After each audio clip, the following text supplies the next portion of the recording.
Hello, and thank you for choosing to watch this video.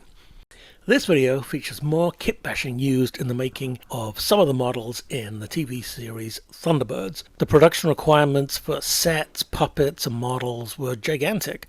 The designers and model makers needed to find things that would look good, but also be of a sufficient size to look credible on the screen. For me, the most apparent use of a model kit in Thunderbirds is the Saab Draken, which is the basis for the Red Arrow fighter plane featured in Edge of Impact. In fact, it is a complete Saab Draken with engines under each wing that appear to be the inboard engines from a B-58 Hustler kit, and the engines on the tail are the outboard engines. The B-58 Hustler was very popular with the Thunderbirds designers and model makers. B-58 kits were cannibalized on a number of occasions, and there were various models of the plane available at the time. So trying to deconstruct these models or reconstruct these models by just looking at what was available in 1964-65 that the model makers could have used. A kit of the plane appeared with only minor alterations as part of the Marineville defenses, the vertical takeoff hypersonic strike planes, 3 engines on the tail instead of 2 under each wing. These are the Hustler engines. I think the 2 inboard and then 1 of the outboard. And there are canards that look like cut down tail fins from a smaller scale Hustler, but honestly it's really hard to tell based on what you see of these things. The helijet. A helijet is a name coined on Thunderbirds, and I use it to describe a helicopter-like aircraft that has jet motors instead of propellers. To me, this is a great example of that sort of futuristic twist on the 1960s.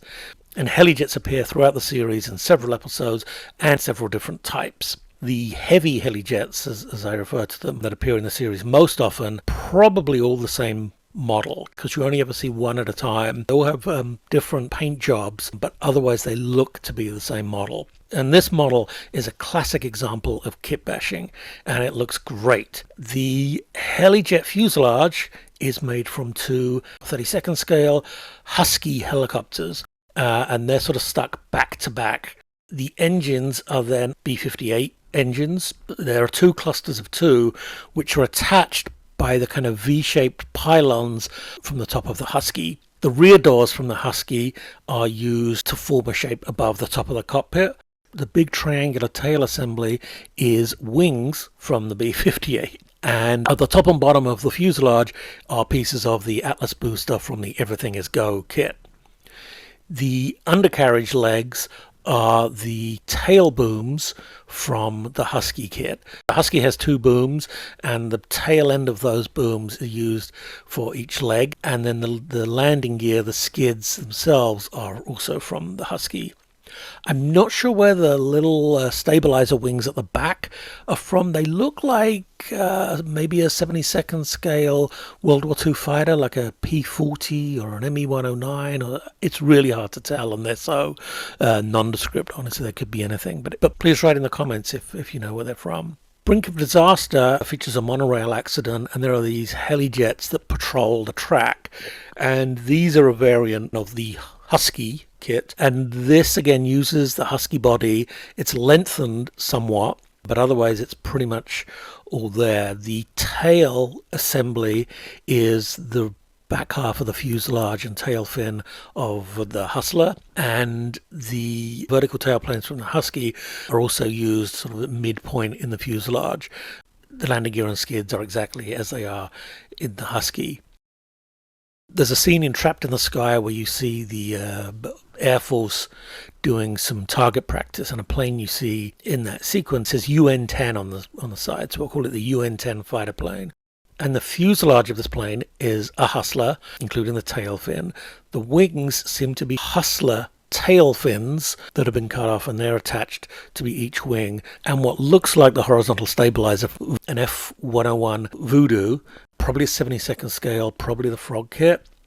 There are 2 of the big inboard engines from the Hustler, 1 under each wing, and the cockpit from the Starfighter, and that's all blended together, and it looks powerful.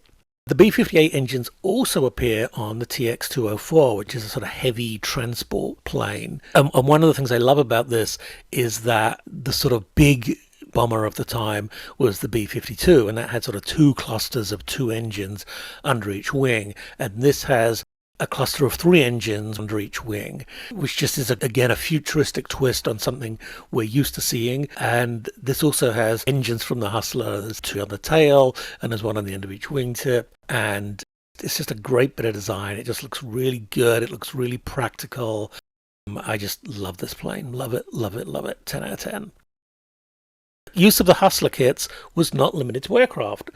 There are these really cool, I guess, hover ambulances that are part of the emergency services at London Airport, and you see them in a few other episodes. And these use the Hustler drop tank on the side and part of the engines to give those kind of like cool intakes on the front. I'm not really sure about the rest of the vehicle. I think there's some car parts in there, definitely. But I'm going to cover this and a lot of the other vehicles that you see in the show in a separate video, so stay tuned. Another plane that was used a lot, and a kit that was used a lot, was the F104 Starfighter, and Hawk made a 48 scale one of these, which is about 14 inches long, I think. And this aircraft looks great. It looks super modern even today. Some aircraft that are referred to as the Zombite fighters that come from the mysterious pyramid in The Uninvited are made from starfighters with a single large inboard Hustler engine underneath. There's a big ring on the back. I'm not really sure where this is from. I thought maybe one of the sort of Volmer refinery kits, or maybe one of the rocket kits that was available at the time, but nothing looks to be quite the right size relationship. The fins that hold it on, or the struts that hold it on, are the horizontal stabilizer of the Starfighter cut in half and then attached to the fuselage. And there's drop tanks also in the Starfighter kit, and those have been put on the top of the fuselage, and actually the fins from those drop tanks are added sort of further up the fuselage. Just a really unique looking plane, one of the more memorable secondary aircraft in the show.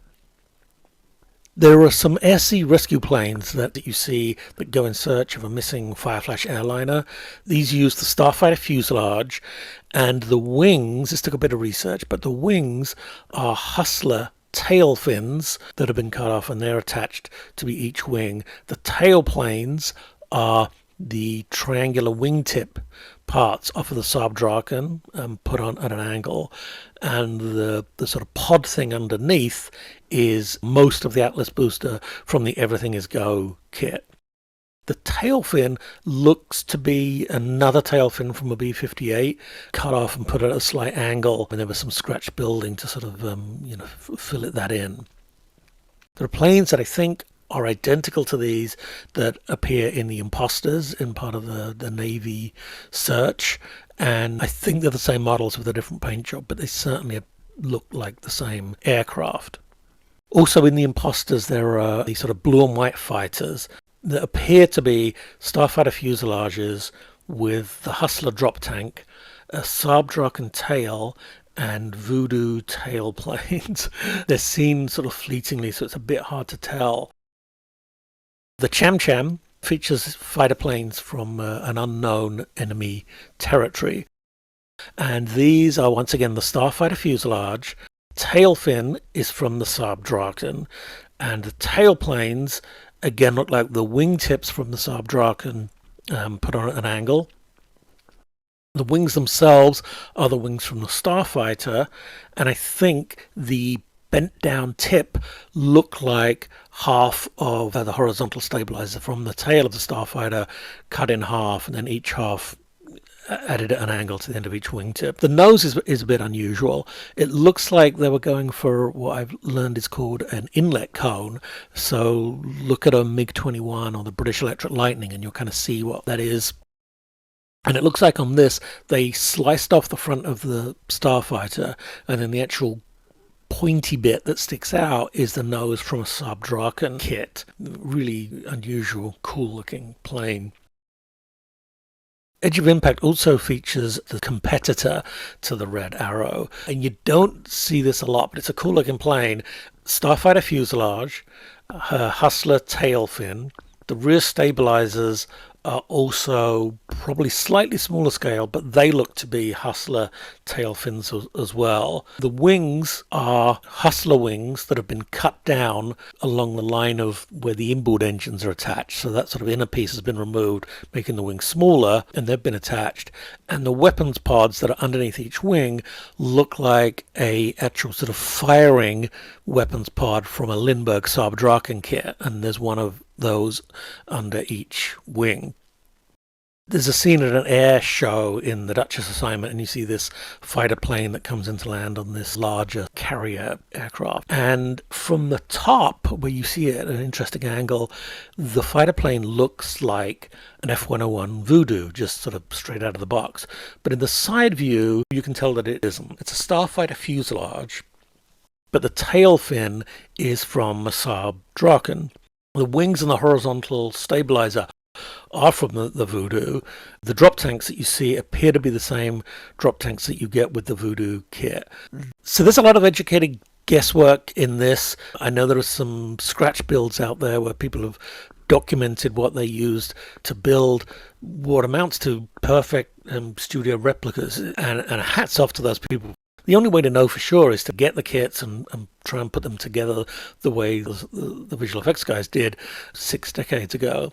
So this video is about focusing on what they were kind of doing in broad strokes. Obviously there's a lot more to it, but really just to shine a light on the ingenuity and artistry involved in making these episodes at every level. I mean, you can tell that the people working on it really went above and beyond what was required. And it's fun to look at these models and see where the parts came from. But these are only some of the models, and I wouldn't want anyone to take away from this video or some of the other videos and think that the models were just sort of simply cobbled together. There's still a lot of design and artistry involved, and all of these things they look right and they look good. They don't look cheap and they don't look, sort of compromised in any way. It's worth pointing out as well that the primary vehicles, Thunderbird 1, Thunderbird 2, Thunderbird 3, Fab 1, and the big sort of guest star machines like the Fireflash and the monorails, all this really cool stuff. It was all designed and built from scratch, and designed and then detailed out. Really just good looking stuff, elegant shapes, and just the design and the craftsmanship and the model making and the visual effects involved in actually putting the things on screen so they look believable. It's just really second to none. I mean, it looks better than most films of the time. And it's certainly some of the most imaginative imagery ever put on film. I mean, you look at it now and it still just looks awesome. It's a completely believable world, like an animated film. It's not real, it's puppets, it's models, but it all works together and it's all just completely believable. It all looks right. It's just superb.